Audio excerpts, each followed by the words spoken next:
Well, hello everyone, and welcome to the first ever full Timeout with COVID-19 podcast brought to you by Raider Student Media.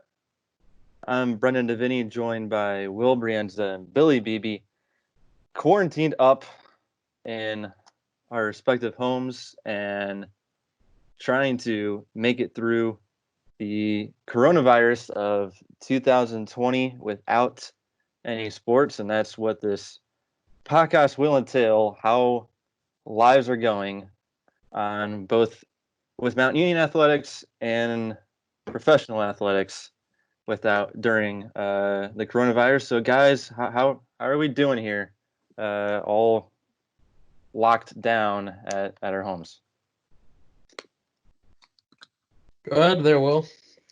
Just got called back to work, so that's nice. Obviously, it fills up about 30 hours a week, so allows me something to do to leave the house just for a little bit. Other than that, I've been playing MLB The Show and just watching sports highlights. Yeah, for me, I've been doing a lot of Madden. You can download the rookies to draft, and then you can download current rosters. So I've been doing a lot of like Madden franchises. Had to start looking for a big boy job anyway. So I think I've just been able to put more time a little bit into that. I would definitely say online school is like maybe a third of the load that regular school was. I don't know why. I don't know how. I think just the teachers have eased up. Everybody's trying to figure things out a little bit. So I think they've just kind of calmed down. And then funny thing, about a week in, I saw online people were talking about careful that your eyes, if you do too much screens, your eyes will start twitching, like the uptake in screens. And I was like, that's whack. And my eye started like twitching. It was like it would like uncontrollably twitch. And so I got these glasses, which actually work extremely well. And I'll be doing like a demonstration video soon coming out on how they work. But like they basically let in maybe 20% of the regular blue light that a screen would let in. So I thought it was kind of whack, but they have actually worked really well. So that is one big change is glasses. Yeah, that's crazy because I don't think I've ever seen you with glasses, maybe, but Yeah, I was confused for a second too. I was like, has Bill always worn contacts and never knew? But Billy, it's kind of crazy. This is your last semester really ever of school, and this happens. I know I definitely missed, man, I missed so many big events. Just being in fraternity life, I think I've missed probably 4 different big things. Our big basketball marathon to raise money with our fraternity, I missed. Our final formal, which is basically like a real Walmart grade prom. And man, I know we'll jump into basketball season, but I mean, we were set for some huge broadcasts there. And then, just like I said, classes are so much different, man. I'm recording a podcast series from home, trying to get that done, trying to figure out editing. I think, like I said, there's some positive things. I have more time on my hands. I'm getting more workouts in. I'm getting more content produced. But there's unpositive things like, it's kind of on me, just me, to get my stuff done. Nobody asked me what's up. I maybe check in with professors once a week. It's kind of back and forth, but it is pretty wild to think this would have been my last semester, and I had half of my last semester cut short. So I don't know, man, and I don't know what your feeling is, but quarantine wise, every day I wake up, I'd say the same thing. Number one, take it day by day. You can only do so much in one day, so do what you can. And number two, you can control what you can control. If they say, I know Will didn't have his job for a while. He did what he could, and then he got it back. So it's like control what you can control. I think that's an everyday thing. I don't know about you guys or what you guys are trying to live by every day, but for me, it's control what I can control. Can I work out today? Yes. Can I get, can I cut my screen time down? Yeah. Can I do my homework? Yes. Can I still, I don't know. Can I call my friends? Can I check in? Yeah. So I do all that, and I think that's mainly what I'm rolling with. But it is a very weird time right now.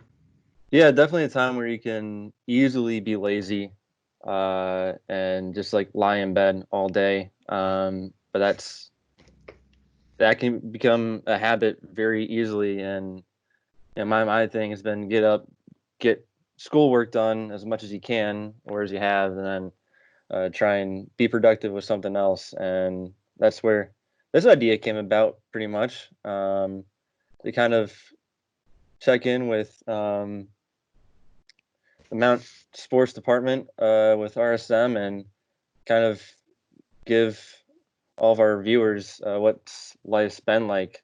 And Billy, you mentioned it. The Mount Union basketball team this past season had the best year ever. And with the pandemic, it was cut short in the Sweet 16. And I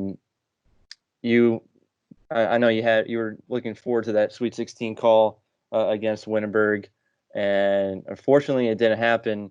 And talk about that. How you came back from Florida and the baseball trip, and then you get that devastating news. Yeah, so on whatever audience we have, we get the opportunity to go do baseball in Florida, which we never get to do. I don't know, possibly we'll be able to do that going forward, Will, and hopefully yourself will get to do that next year. That was just an experience we couldn't miss out on. We went down, we got to know both baseball and softball. We got, some awesome broadcasts in. I think we'll jump into, but a double extra innings day. I think it was our last day, right? It was double extra innings. Yeah. Was crazy. And then, but the whole time Mount's making their playoff run back home, which Brendan said is the best season he said the best season. It literally is the best season in school history. They had the most wins, and they were set. I think the Sweet 16 is the farthest they'd gone. So they were already set to at least match the highest that they'd been, if not move forward. Right. Yep. And there were some charts out there that said they had the best odds to win it. But I remember in Florida, we were discussing it. Some of the coaches were discussing how, the pandemic's getting worse, things are changing, be ready, blah, blah, blah. And next thing I know, I get an email that says, hey, if you want to broadcast the game, we got home on a Monday. Thankfully, I did get to have my birthday before the pandemic, so that was nice. But we got home on a Monday, and then I got an email, I think Wednesday, that said, hey, we're not doing in a crowd. I think it was allowed 4 family members per player and then essential personnel. So I figured that would have been maybe 60 people, maybe 70 people, which sounds like a lot, guys, but in that gym would not have been. No. So that was a weird thought to be getting ready for. No crowd, but I was still excited. And then once I saw March Madness was canceled, I did not think Mount Union would play. I thought that was a bit far-fetched.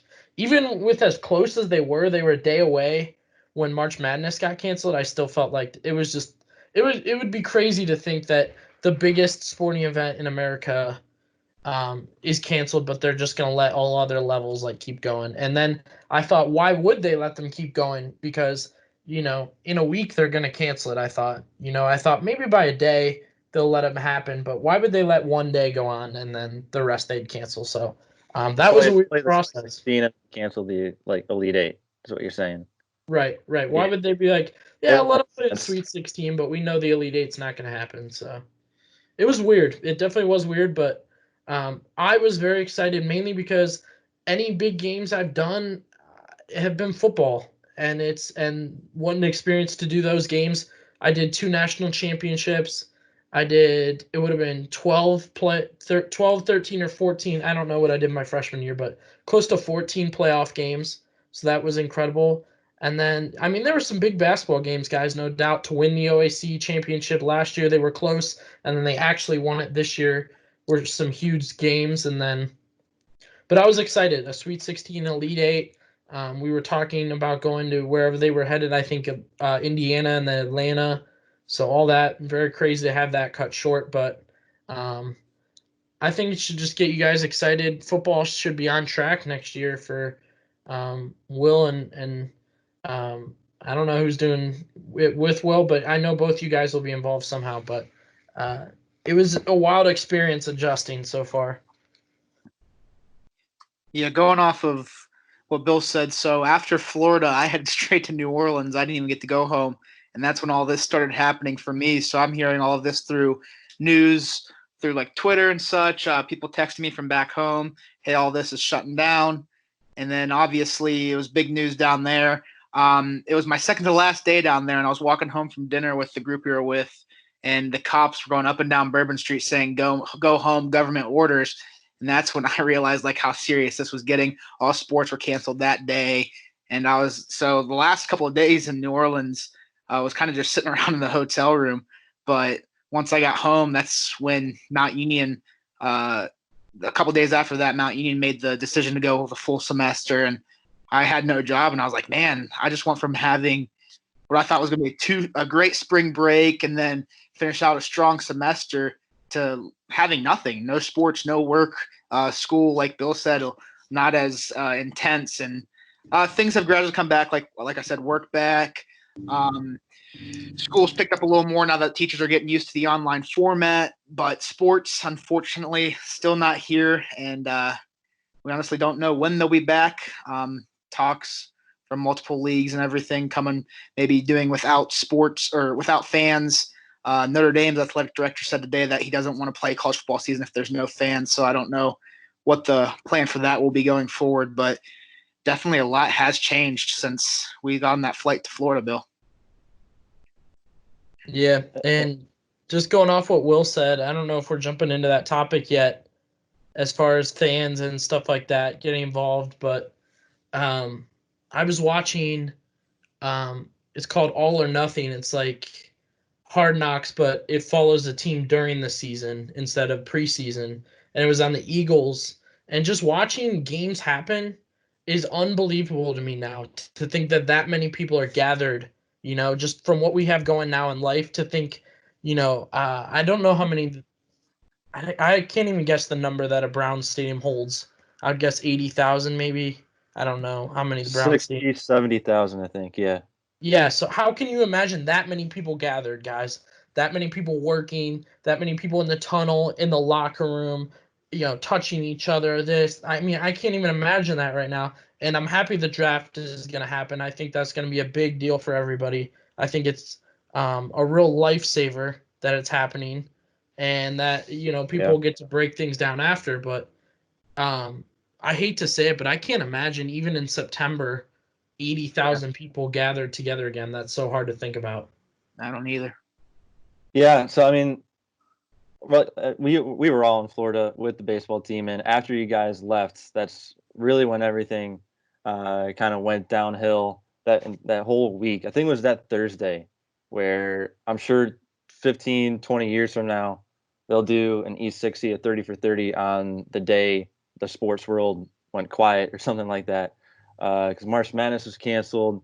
MLB, they canceled their spring training. NBA, I think it was that Wednesday night, the last game where, who was it? The Nuggets and the Mavericks? Jazz and Thunder. Jazz and the Thunder, yeah. That was like the last game. You're watching that broadcast, and then they hear, oh, the rest of the season is canceled. Then the NHL, they're done too. The only league really that is trying to stay on track is the NFL.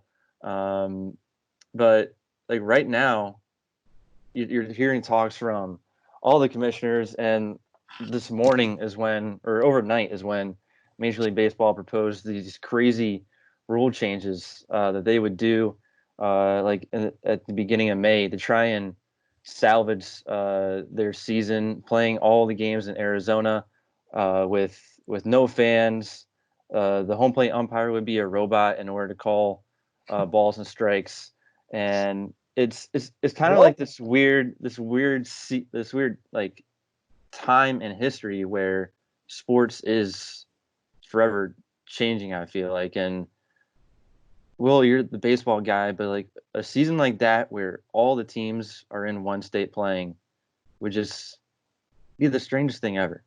It's never happened. Yeah, I mean, obviously for us in Ohio, Arizona is quite the hop and skip away, so it wouldn't be very likely that we'd get to catch a game this year unless we have someone in our family that's like, hey, let's hop on a flight or let's go across country to see a game. And at that point, you might as well make it like a week trip and see 7 games, but there's no fans allowed. So at that point, it's really weird.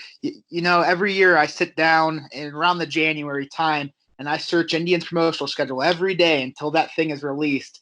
And once it's released, I spend about a whole day going through it, mapping out what games I really want to go to between the Indians and the Rubber Ducks, who's giving out the bobbleheads. I always mark the bobbleheads. And to have all those mapped out, you're so excited for a season. And then just like that, you're not getting anything. You might not even get to watch baseball this year. I do like this idea. At least I'll get to watch them on TV. About a week ago, I think, Manfred was talking about postponing the full season. And I was on the verge of tears. I can't imagine. I mean, I literally wait from the end of October to the beginning of April for baseball season. And to hear him say that we might not play, it hit me hard. Yeah. And that's the thing. I mean, this is a business. Like, if these seasons don't get played, they're losing so much money on this. And I don't know how much money they would even make with no fans being at the games. But it's like a point where people would go crazy if there's no baseball getting played through the summer. And you're hearing talks like that the NBA is even thinking about even not trying to get their season going back on track. Yeah. Yeah, I don't like the idea of compromises either, these shifty ideas. I just think you have your season or you don't. So the first thing I don't like is the horse idea that they're going to televise a game of horse. I want out on that. I don't like the idea that they're going to stall. Baseball's getting stalled no matter what. This thing, obviously it should have started a couple weeks ago, but I don't like they're going to test guys and then do, whoever's healthy, they'll do a home run derby, they said once a week or something. I'm not interested in that. I'm not interested in oh man. They said they're gonna try and like put the NFL in one city. Do you know what I mean? They're gonna they've talked about bubbles. Like the NBA would be in Vegas, all those games played in Vegas, like at UNLV and T-Mobile Arena, and then the MLB would all be in Arizona. I don't know what the NFL would do, but yeah, I mean that's different because I guess you're having the thing, but it's like for me, and as hard as it is, I love sports, and obviously I'm hoping to get a job here soon working in sports, and just stick it out, finish it, figure it out.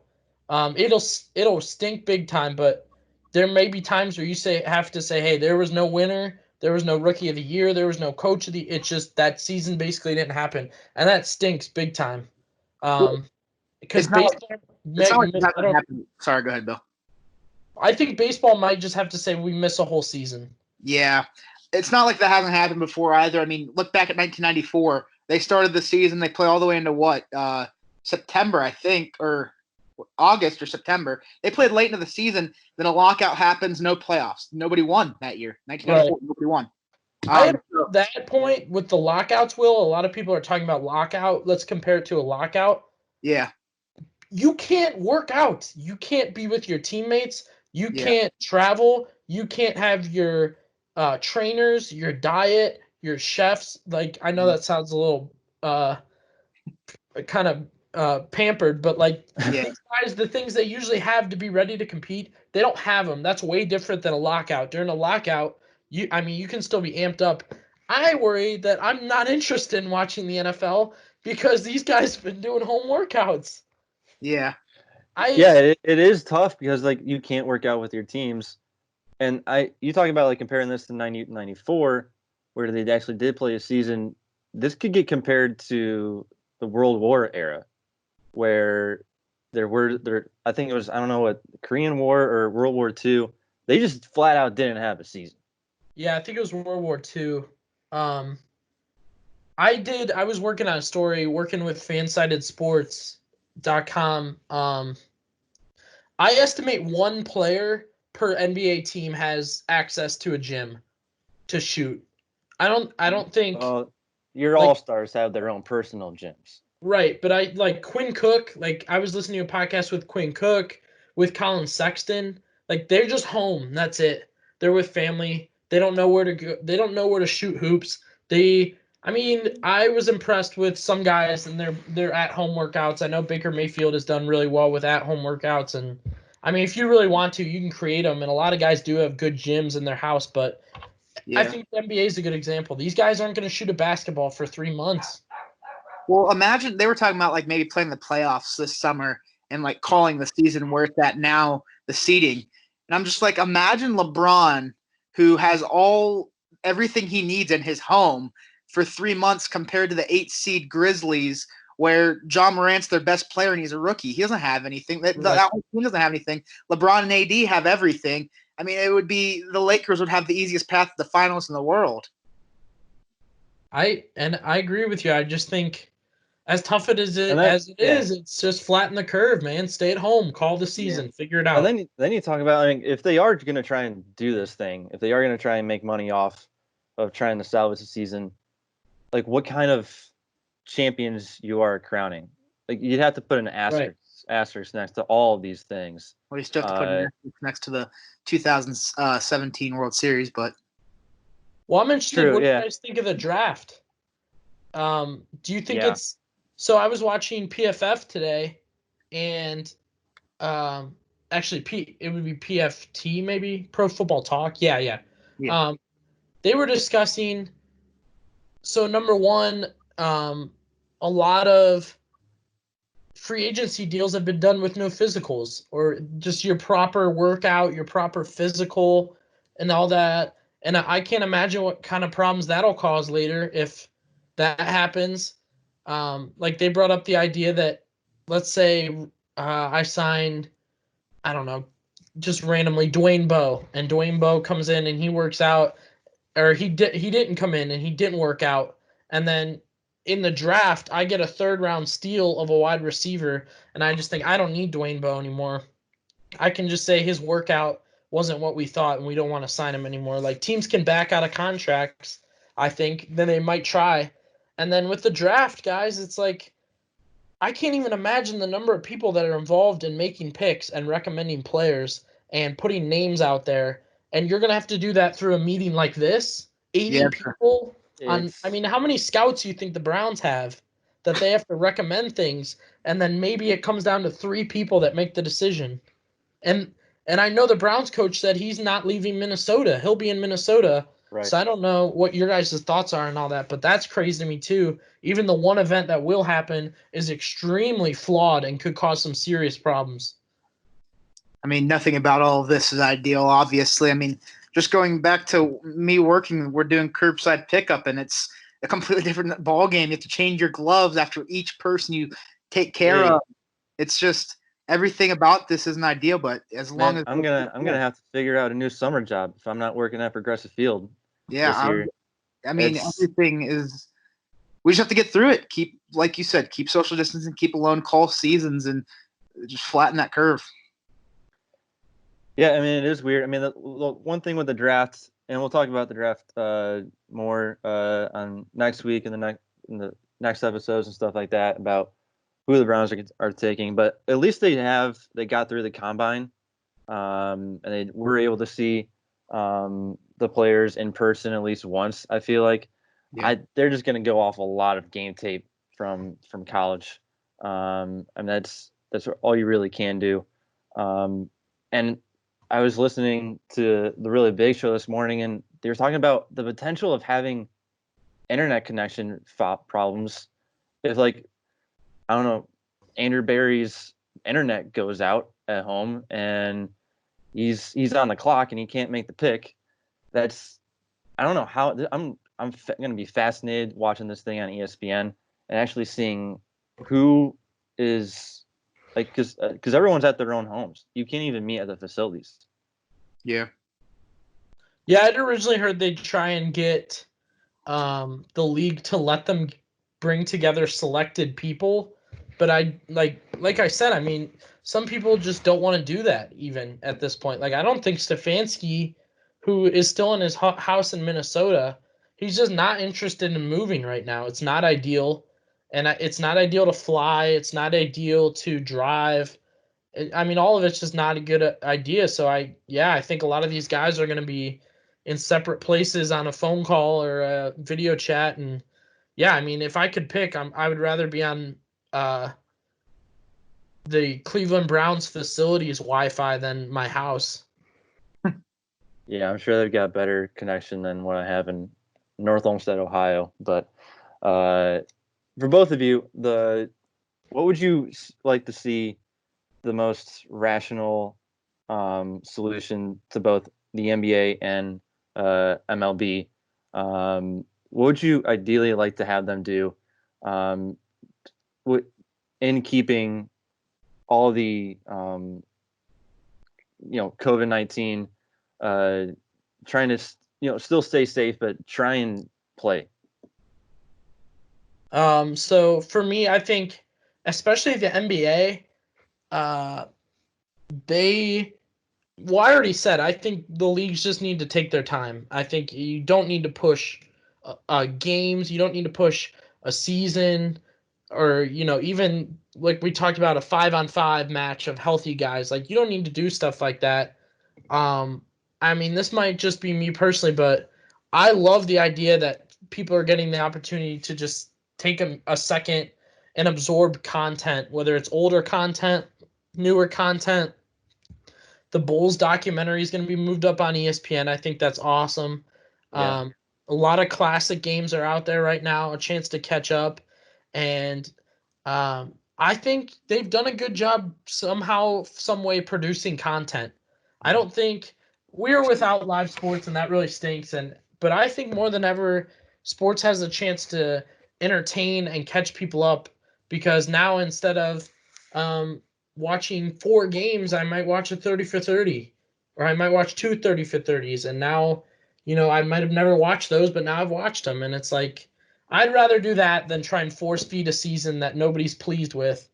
Like Will said, an asterisk on a season that had the coronavirus. It's like, well, what kind of asterisk does a season with no fans, lack of training, lack of getting ready for? What does that present? So I'm for waiting it out and keep pushing out the good content. I've watched a lot of great stuff. I've really felt like I've built up a lot of knowledge on things that I did not know, and just had the time to really just pour myself into some new content. For then, that's not just NBA. I think for everything, I've never been more ready for an NFL draft.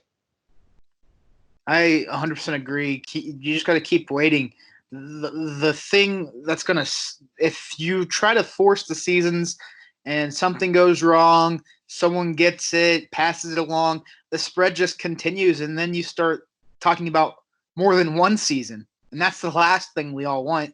I say, keep doing what you're doing. The social distancing thing. We're already seeing the curve flatten out a little bit, obviously.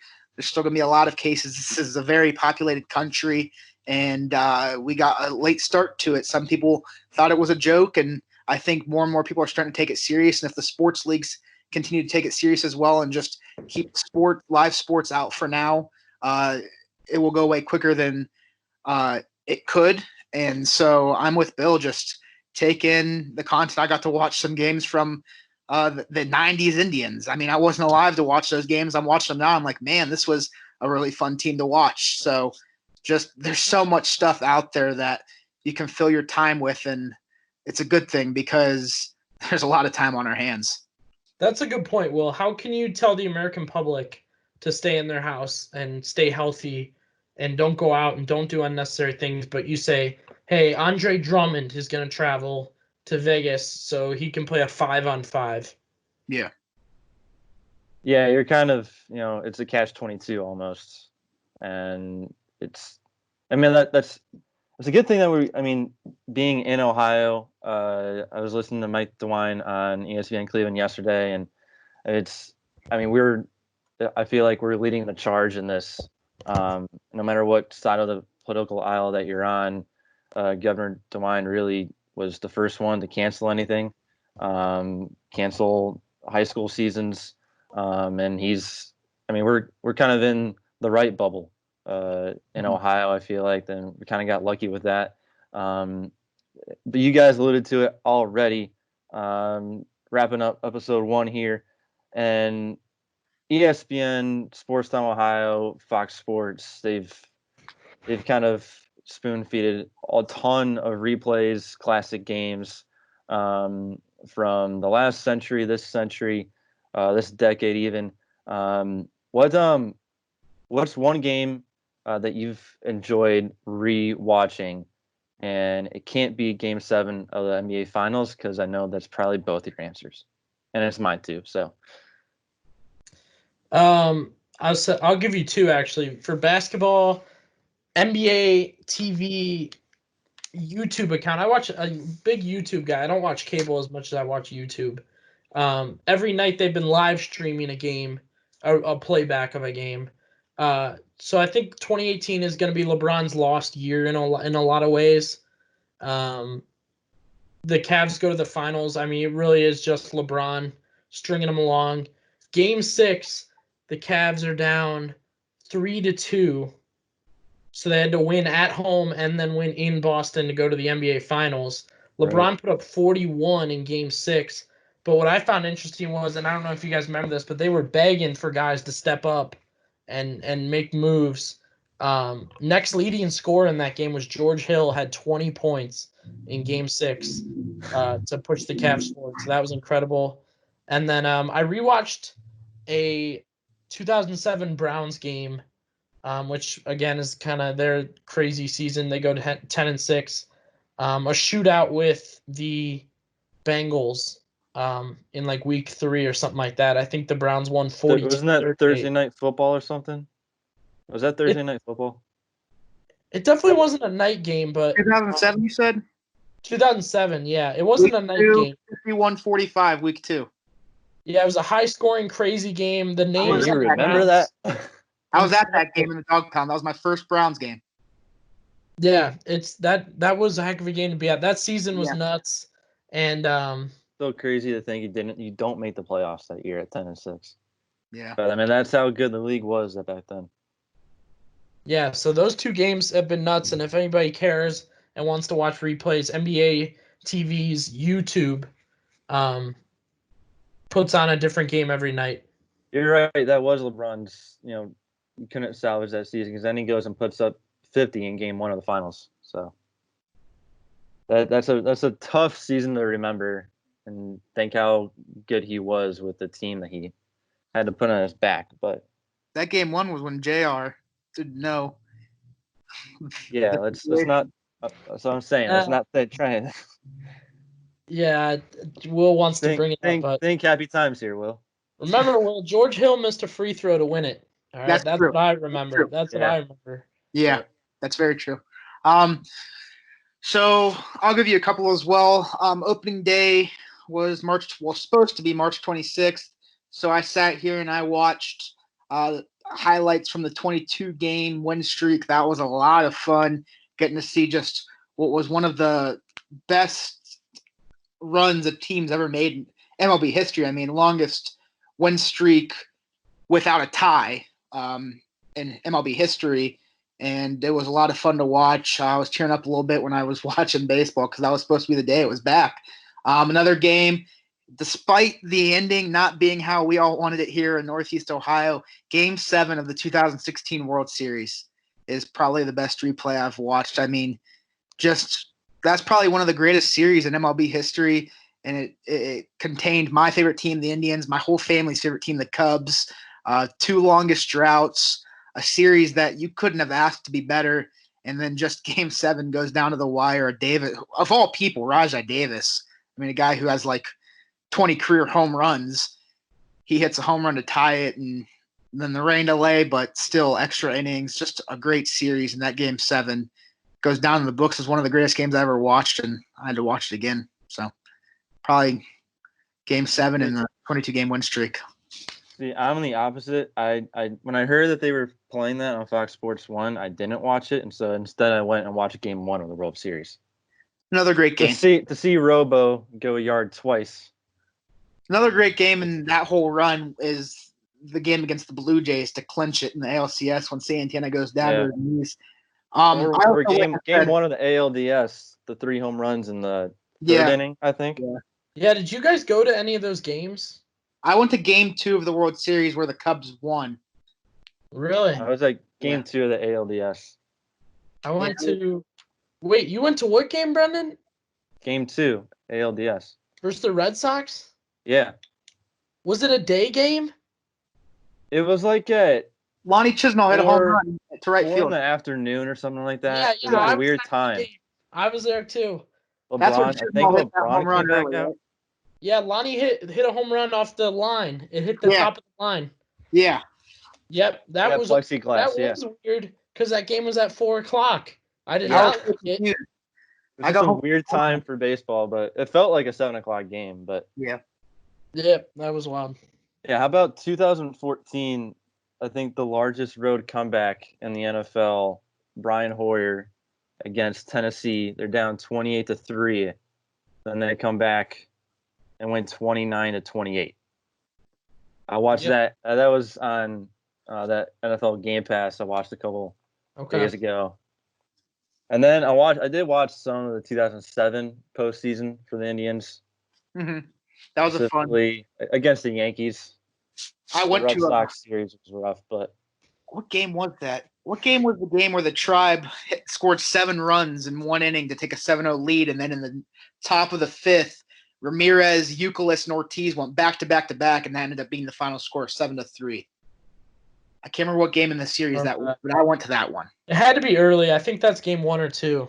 Yeah, I went to that one, and when the Tribe scored 7, they were like, touchdown Indians, and then those 3 power hitters who they have ended up being the difference makers in the rest of the series, but that was a fun game to watch live. And then, like I said, if you guys ever get a chance, watch the 90s Indians, 95, 97 playoff runs. Really fun teams to watch. Just it's crazy how loaded those teams were and never won a World Series. Albert Bell, Kenny Lofton, Jim Thome. Yeah. Manny Ramirez. He was in the 90s. You guys, sometimes I'll watch an old game. I think this is mainly true for football, especially. I'll watch an old game and think about how I just don't see some of these guys. I'm like, I don't think this team could even hang with a team of today. Like, it just, the Browns put up 42 points in that game I watched. And I just thought, I feel like the Browns now would just beat the brakes off them. It just seemed slow and sloppy, and it just looked bad. And I was like, I feel like Denzel Ward picks every ball off that Derek Anderson throws. Like, I don't know about how you guys feel. I think baseball's a little more even. You feel like, eras could compete a little bit, between basketball for sure. If you're talking about like the Craig Elo and Brad Daugherty teams against the LeBron James era, it's a joke about how vast difference the talent wise is. Yeah, go back and watch like the 07 Browns and just tell me that the 07 Browns defense could even touch any team in the NFL today. They didn't have anybody. I'm like thinking about that team now. Like, you look at that team, DeQuell Jackson, Wembley, some of those guys on the defense. Winslow, Cribbs. Brodney Poole, like that defense was a different kind of era of defense. Was Derek Anderson the starting quarterback all 16 games that year? Yeah. Not game 1. Well, no, Brady Quinn started the game. Charlie Fry started game 1.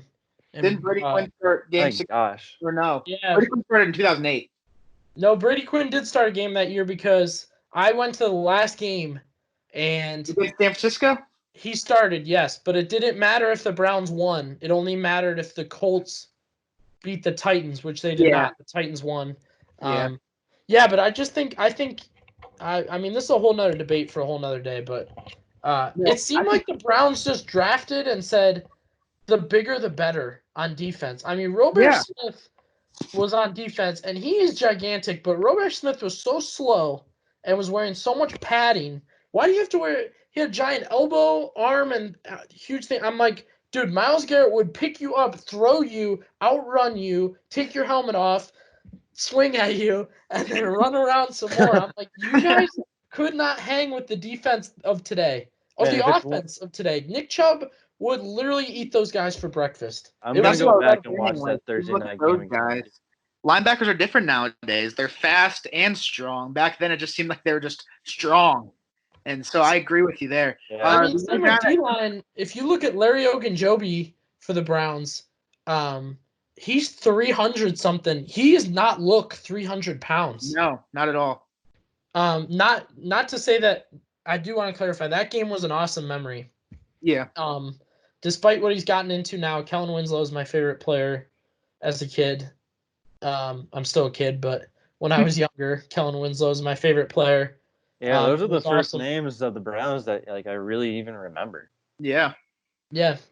Yep. So that was crazy to watch. And if you guys get the time, if somebody watching, go back and compare the 07 10-win Browns to just a team that just I think 6 wins last year. The 6-win team would have beat that team 10 times out of 10 Or the times. 7-8-1 team. Yeah. Yeah, I just think here's a question I have for you guys before we wrap this up. Who's the first Browns quarterback you watched? I remember Charlie Fry. That was I remember watching Fry. I was gonna say mine's either I can't remember if I watched Trent Dilfer or if I just played Madden with Trent Dilfer, but for some reason his name pops in my head. There's too many. I do remember Kelly Holcomb from NFL Street 2. I don't know if you guys ever had that video game, but every team had to have one player that represented them in that game, or maybe two guys, and the Browns had Kelly Holcomb and Kevin Johnson, who didn't play for the Browns long, but yeah, I remember that name too from Madden. And see, like this kind of just deep dive, I think, has just been so interesting. I don't sit there. I mean, I miss it, but I don't sit there and just say it doesn't kill me that there's no NBA games on. I just find something to watch instead. It's just like, hey, maybe I can really dive into how good LeBron was during that 2018 season. I think a lot of people forget. Yeah, they made go back and trades at the deadline. Go back and appreciate that more. Right. Because that's never going to happen again, at least in our lifetime, probably. So now I have time to watch some Jose Canseco highlights, Bill. That's Will's guy. I never know. Well, I think that about wraps up the debut of this new quarantine podcast and journey that we're kind of on. Maybe next week we'll go in and talk about what we're watching on Netflix. But next week we'll dig deeper into the NFL draft that is luckily still happening. It'll be the only probably professional sporting event in the month of April. So, guys, any final thoughts tonight? Number one, I'd say these glasses were $15. So if anybody thinks they've been on screens too much, I'd definitely say buy a pair. Stay safe. Wash your hands. Don't be rude to anybody. I feel like people are being really rude about the germs. Take care of yourself, but don't be rude to people. We'll get through this together. And man, if you don't have to go see somebody or go out somewhere, don't do it. Just hang tight. Agree with everything Bill said. Just follow the CDC recommendations and tip your servers.